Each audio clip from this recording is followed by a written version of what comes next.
Drew, thank you so much. I'm happy to see that you're all wearing those t-shirts because I want to talk about something kind of chilly for just a couple minutes. I would like to talk about snow and ice and hail. These are the solid forms of water, and you guys know the water can be found in three forms because you've learned this over and over again. Easy stuff, liquid, solid, gas. But let's review. The gas form could be steam, and the liquid form could be rain. See, water has the magical ability to change form. Water boils at 212 degrees Fahrenheit. It's amazing stuff. Here's a little model of a snowflake I brought with me. You get a lot of this stuff up here. And so you probably know water freezes at 32 degrees and turns into ice or snow. But you might not know this. A snowflake can hold an electrical charge. That means it can attract other flakes to itself while it's falling from the sky. So what starts out as a small thing can actually expand to very large size. Hello. Then it contracts and melts and turns back into water. Now that I have hooked you up, I want to tell you some interesting facts about snow. Who's listening? Cool. Fact number one, no two snowflakes in the world are the same. Every snowflake is a unique creation. Just like it. Fact number two, snowflakes look like they're white. I mean, you see the mountains here. But they're not white at all. They're colorless. Fact number three, inside every snowflake is a grain of dust. And that's what the water freezes around. If we didn't have dust in the atmosphere, you wouldn't have any snow, figuratively. So, here's what you need for a good snowstorm. You need dust in the atmosphere, which you have, even though you can't see it. You need 32 degrees or less, that's freezing. And you need some precipitation, you need some water. And that could be up in the atmosphere where you can't see it either. Well, the last thing you need is a little imagination. And if you feel a little chill coming on, it's because we got a snowstorm happening right inside here. Woo! I feel cold already. So now you know that inside a single water drop or even a flake of snow, there's some pretty cool magic happening. Now I'm going to ask you guys a question. Be honest, how many people like to study science here? It's usually about half the audience, but I'm guessing more with you guys. Cool. Maybe about 2/3 of the audience. By the way, Stampede Pass, Washington gets 430 inches of snow a year. Science? Yeah, I did too, Rodan. Science teaches us so many things. So if you guys like to study science, but some of you aren't quite sure, here's what I did for you. I made a list of sciences, and I want to share them with you because I'm kind of hopeful that when you see this list of different sciences, some of you might be inspired to learn more about one of these. So since I can never decide which one I like best, I brought a whole bunch of them with me. But let's start with my favorite science of all time, and the one that we're really talking about here today, the science of water we all know and love, and called hydrology. Now remember guys, the hydro refers to the hydrogen in the water. You know, 2 parts hydrogen, 1 part oxygen. So it makes sense. Okay, I want to ask you some tough questions, so put on your thinking caps here. Cool. Good job. Question 1, what is science? Well, it's the study of things. Some think of science as the building of a rocket, or the force behind a rocket, or the ball because you whack it, or the heat inside your jacket, or the cold of insulation in your jacket doesn't happen. Or the thermal radiation of a lamp inside a socket, or the study of the fuzzy stuff you find inside your pocket. Hey! Don't knock it. It's all science. Alright, scientists, put on your thinking caps. I got a tough question. What is science? It's the study of things. All things. First was anthropology, molecular biology, astronomy, gemology, and also pharmacology, and chemistry, zoology, and then there's herpetology, and botany, cosmology, and don't forget psychology. Anatomy, ecology, and then there's archaeology. We must have dermatology and anesthesiology, pathology, geology, and clinical neurology, and physics, and oncology, and epidemiology. With all this terminology, I say without apology. My favorite thing is the study of hydrology. Can I go on? All right. Question. What is the study of hydrology? That's a good question. Water science. Let's talk about it. Well, water science might include the study of a fish's food, the ocean, or a riverbed, or water sloshing in your head, a turtle, or a diving well that lives inside your ginger ale. The paper trail behind a plane, the moisture in a hamster brain, the fog upon a coastal plain, the stuff that trickles down your drain, the study of a water main, pollution down an acid rain. Hydrology, you won't forget, is studying a world that's wet. I thank you.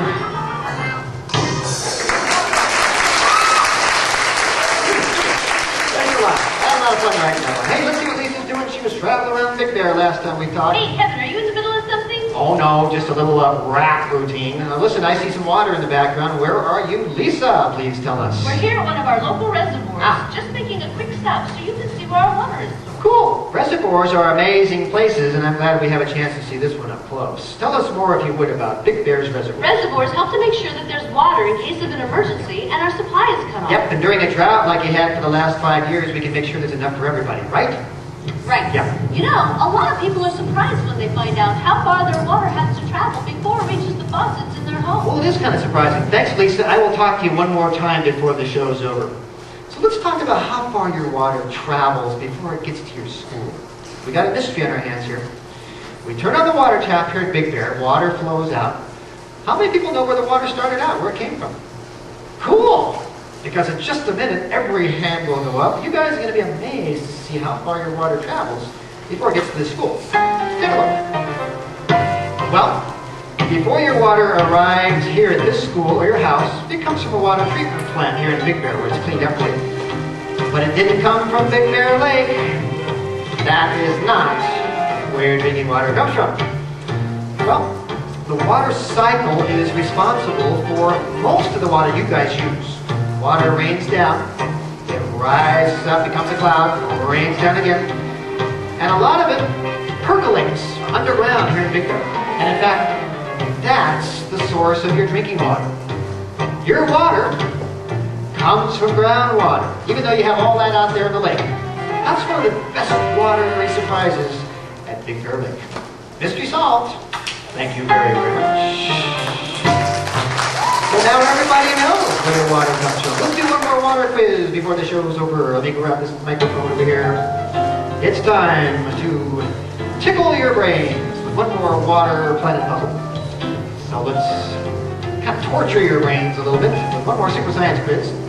And here to help me do that is one more volunteer that I met a little earlier in today's show, another co-star. Put your hands together and welcome Kayla! Come on, Kayla.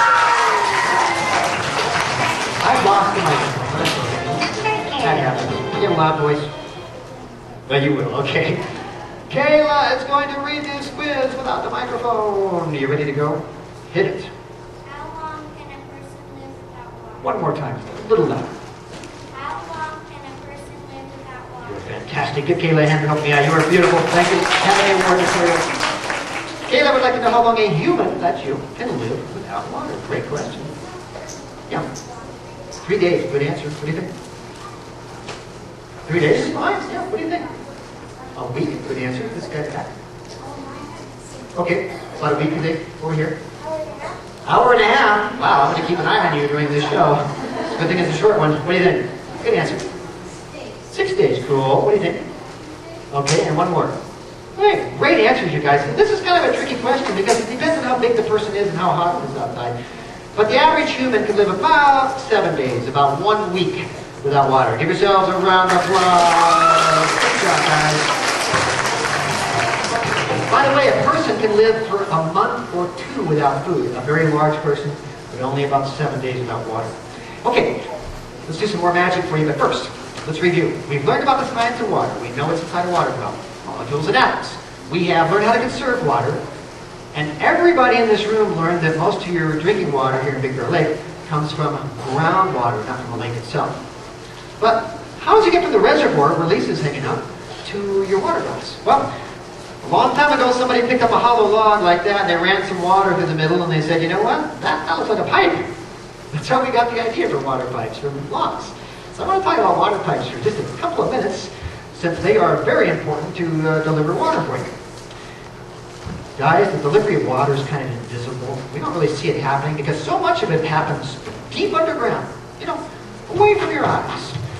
So let's talk about the invisible delivery of water here in Big Bear Lake. We kind of take it for granted sometimes. We turn on the water tap and the water flows out.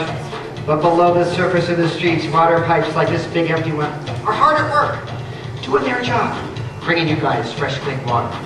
Let's put a cap on this empty water pipe, do some magic. Yep, still empty. Cool. This cap opens, so nothing can get in or out. Here's what I want you to know about water pipes. They're kind of like the arteries and the veins inside your body, working hard in invisible places doing their job, bringing you guys fresh, clean water all the way across the town of Big Bear and directly into your water glass. Thank you very much. All right. Got to share a little bad news with you guys now. No, don't worry, the show isn't quite over yet. We got to talk a little bit about water pollution. Yikes, water pollution. How it affects each and every kid in this room and each and every person on planet Earth. Did you guys know that a quart of used motor oil, this amount, if you poured this onto Big Bear Lake, and I know you would never do that, but if you did, this would spread out and cover an area the size of 4 football fields. Really, with a film of sticky, yucky pollution. This tiny bottle would cover 4 of those. And the sad part is, sometimes this kind of pollution gets into your water supply. Now, I can't make a lake appear here, but I do the next best thing. I can use your imaginations. So let's do that. Let's pretend that this empty bucket is Big Bear Lake. Can you guys do that for me?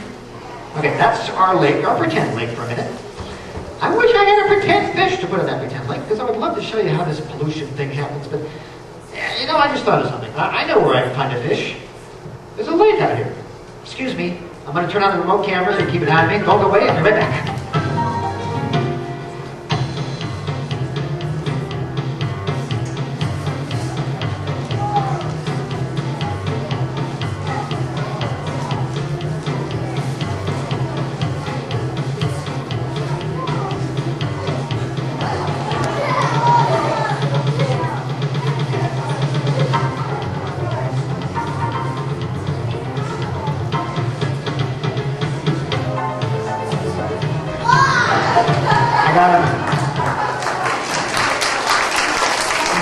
This is an interesting looking fish. He's got 2 knees, so he must be a 2-knee fish. All right, let's put our pretend fish into our pretend lake. Here he goes. All right, let's add some pretend pollution. Oh my. Chill out, we're only pretending. Question is, how would you feel if you were this poor fish in that pollution? Well, you guys over here would be a little bugged, I know that. You guys over here would feel a little pinched by the situation. You guys in the back would definitely get a little crabby. You guys in the back here would say the whole deal stinks. Hey, let's do our best to keep our birds and fish pollution free. Thank you very, very much. All right, I have 4 minutes and 12 seconds left in my program. Before we're done, let's talk about the magic of recycling. Take a listen. Got some questions for you. Question 1, what's recycling all about? Well, personally, I think recycling is probably the single most effective thing that a kid can do, or anybody can do, to help planet Earth. And many people recycle all the time with very little effort. Here's a big piece of recycled cardboard I've been using in my productions for many, many years now. Let's take an object like, how about this chair? When its usefulness is over, let's say a light breaks off, the easy thing to do might be to throw it into a dump or into a landfill. Then another person's chair loses a leg and they throw that into the dump or into the landfill. But every time somebody repairs one of these 2 chairs, reuses or recycles it, it cleans up our planet. Gives us one more place we can sit down. So, do me a favor, reuse things whenever you can, recycle often, reduce consumption, that means use less. As our needs shrink, so will our landfills. Planet Earth, we're made a great place to cherish. Thank you very, very much. Well, you guys have been a great group. I have one last magical illusion I want to do for you. And I know you're going to have a wonderful time out at the festival outside. There's so much to learn and see and do out there. A long time ago when I was a kid, I decided I wanted to learn how to fly. Oh Yeah. All I needed to do that was a little imagination. In my case, I needed one more thing. I needed a cardboard box. So I want to finish my show and say goodbye to you with one final celebration of human imagination and recycling. Start with a piece of corrugated cardboard. Add a dash of magic. The result is pretty cool. Take a look. I'll make a box on the stage. Now wait a minute, I just thought of something. Stop the music. You know, I like to go out with a bang.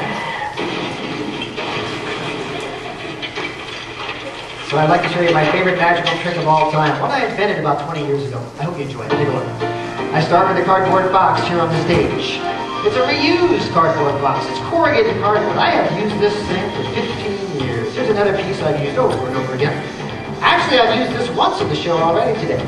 So this trick isn't just about recycling. This trick is suddenly about reusing things, which is even cooler. I want to tell you a little story about cardboard to finish my show. And here's the piece I want to show you. So listen up. There's a thing that you'll find with an amazing design and a light golden brown fibrous skin. You can bend it and fold it and make as you mold it a box or a crate or a bin. It's made out of stuff that's simple but tough because it's filled with these ripples and curves, and it's there that its strength lies, both sideways and lengthwise. Gives it the name it deserves. Corrugated cardboard takes a lot of water to make it. Recycle it, you save water. Let's do one last trick for you. Keep your eyes on my 2 feet at all times. There they go. 1, 2. My right foot has mysteriously vanished. Thank you. I was standing on one foot. You guys are just so sharp, I'll tell you. Wait a minute, I'm feeling a little lightheaded in your magic show. That means it's time to fly!